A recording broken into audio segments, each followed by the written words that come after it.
Assalamualaikum warahmatullahi wabarakatuh. Bagaimana kabarnya soleh-soleha? Semoga selalu dalam lindungan Allah Subhanahu wa Ta'ala. Pada kesempatan kali ini kita akan membahas tentang kisah keteladanan Nabi Syuaib alaihissalam. Sebelum kita memulai pembelajaran, mari kita berdoa terlebih dahulu ya. Bismillahirrahmanirrahim. Raditu billahi rabba wa bil islami dina wa bi Muhammadin nabiyyan wa rasula. Rabbi zidni ilman warzuqni fahman walhamdulillahi rabbil alamin.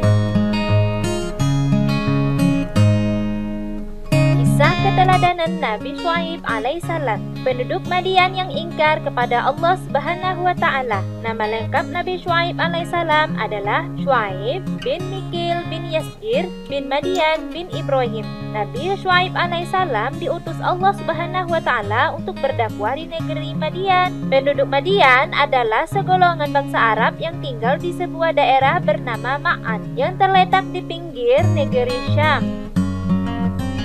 Penduduk Madian terdiri dari orang-orang yang tidak mengenal Allah, Tuhan yang Maha Esa. Penduduk Madian saat itu gemar berbuat curang, licik, tidak jujur, dan tidak adil. Salah satu contoh perilaku curang penduduk Madian adalah mereka gemar mengurangi timbangan dalam praktik jual beli.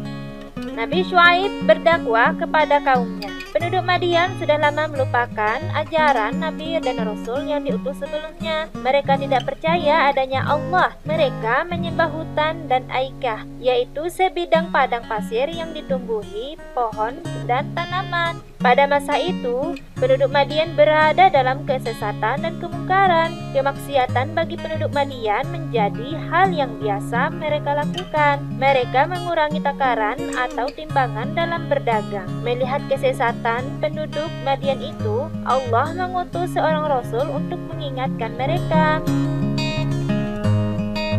Nabi Syuaib alaihissalam mengajak kaumnya menyembah Allah Subhanahu wa Ta'ala, menjauhi kezaliman, kemungkaran, dan segala macam bentuk kemaksiatan. Nabi Syuaib alaihissalam mengajak kaumnya berperilaku jujur, menimbang dengan benar tanpa dikurangi seperti kebiasaan mereka. Nabi Syuaib alaihissalam juga mengingatkan kaumnya akan nikmat Allah dan karunia yang telah diberikan kepada mereka. Nabi Syuaib alaihissalam pun mengingatkan mereka akan balasan bagi orang yang tidak mau menyembah Allah dan tidak mau berbuat seperti ajaran Allah Subhanahu wa Ta'ala. Balasan dari Allah itu berupa azab yang pedih ketika masih di dunia dan nanti di akhirat. Allah bahkan akan mencabut nikmat dan karunia-Nya yang telah diberikan kepada mereka. Dakwah Nabi Syuaib alaihissalam ditolak kaumnya. Sebagian besar penduduk Madian menolak dakwah Nabi Syuaib alaihissalam. Mereka bahkan mencela seruan Nabi Syuaib alaihissalam. Celaan dari kaumnya itu didengar dan diterima oleh Nabi Syuaib alaihissalam dengan sabar dan lapang dada. Nabi Syuaib alaihissalam bahkan mendoakan kaumnya agar diberi petunjuk dan ampunan dari Allah Subhanahu wa Ta'ala. Penduduk Madian menghalang-halangi para pengikutnya Nabi Syuaib alaihissalam yang beriman untuk beribadah kepada Allah Subhanahu wa Ta'ala. Penduduk Madian bahkan memaksa dengan kekerasan terhadap pengikut Nabi Syuaib alaihissalam untuk meninggalkan ajaran Nabi Syuaib alaihissalam. Terhadap sikap kaumnya itu, Nabi Syuaib alaihissalam sedih. Akan tetapi Nabi Syuaib alaihissalam tidak berputus asa. Nabi Syuaib alaihissalam terus-menerus dengan penuh kesabaran dan ketaatan berdakwah kepada kaumnya. Nabi Syuaib alaihissalam juga mengingatkan kaumnya agar tidak menghalang-halangi para pengikutnya yang beriman untuk beribadah kepada Allah Subhanahu wa Ta'ala. Kegigihan dan semangat Nabi Syuaib alaihissalam dalam berdakwah itu membuat penduduk Madian yang ingkar marah. Mereka mendatangi Nabi Syuaib alaihissalam dengan mengancam akan menyiksa dan merajam Nabi Syuaib alaihissalam jika tidak mau menghentikan dakwahnya. Mendapat ancaman dari kaumnya, Nabi Syuaib alaihissalam tidak merasa takut. Nabi Syuaib alaihissalam meyakini dengan sepenuh hati bahwa Allah akan menolong dan melindunginya. Nabi Syuaib alaihissalam tetap berdakwah dengan senantiasa mohon perlindungan kepada Allah Subhanahu wa Ta'ala. Allah Subhanahu wa taala menimpakan azab kepada kaum Nabi Syuaib alaihissalam. Allah Subhanahu wa taala melihat kemungkaran kaum Nabi Syuaib alaihissalam semakin merajalela. Allah Subhanahu wa taala hendak menurunkan azab kepada kaum Nabi Syuaib alaihissalam. Sebelum azab itu diturunkan, Allah Subhanahu wa taala memerintahkan Nabi Syuaib alaihissalam dan pengikutnya untuk pindah dari negeri Madian. Azab Allah datang menimpa penduduk Madian. Mula-mula mereka diserang udara yang sangat panas sehingga mereka keluar dari rumah masing-masing untuk mencari udara yang segar. Akan tetapi, dimanapun mereka berada, udara tetap terasa panas hingga menyesakkan dada dan napas mereka.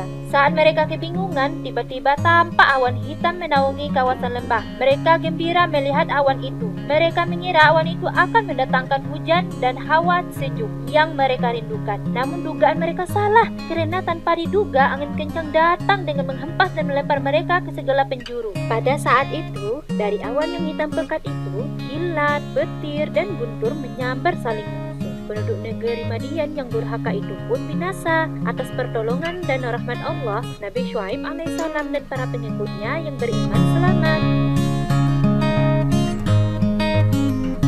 Nabi Syuaib alaihissalam beserta pengikutnya yang beriman kembali ke negeri Madian dan menetap di sana. Nabi Syuaib alaihissalam pun meninggal dunia di negeri Madian bersama orang-orang yang beriman. Meneladani Nabi Syuaib alaihissalam. Nabi Syuaib alaihissalam telah melaksanakan amanah Allah yang diberikan kepadanya. Nabi Syuaib alaihissalam telah gigih berjuang dalam dakwahnya. Masih banyak lagi yang telah dilakukan Nabi Syuaib alaihissalam.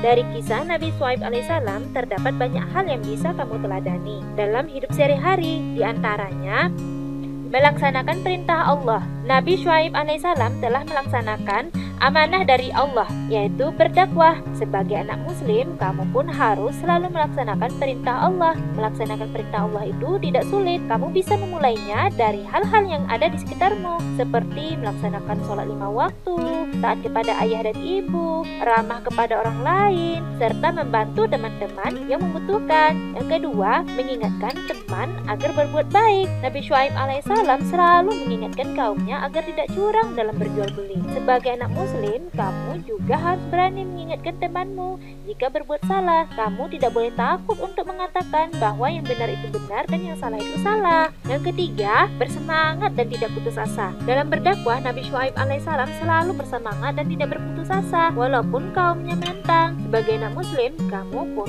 harus memiliki semangat dan tidak boleh putus asa, terutama ketika belajar. Kamu harus terus bersemangat dan tidak boleh malas. Walaupun ada pelajaran yang sulit, kamu harus terus bersemangat belajar sampai bisa.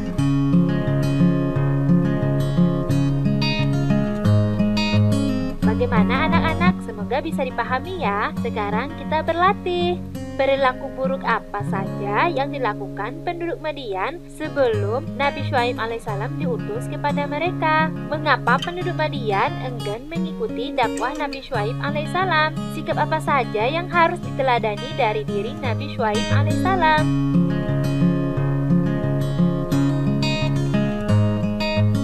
Alhamdulillah, semoga ilmu yang kita pelajari barokah dan bermanfaat. Assalamualaikum warahmatullahi wabarakatuh.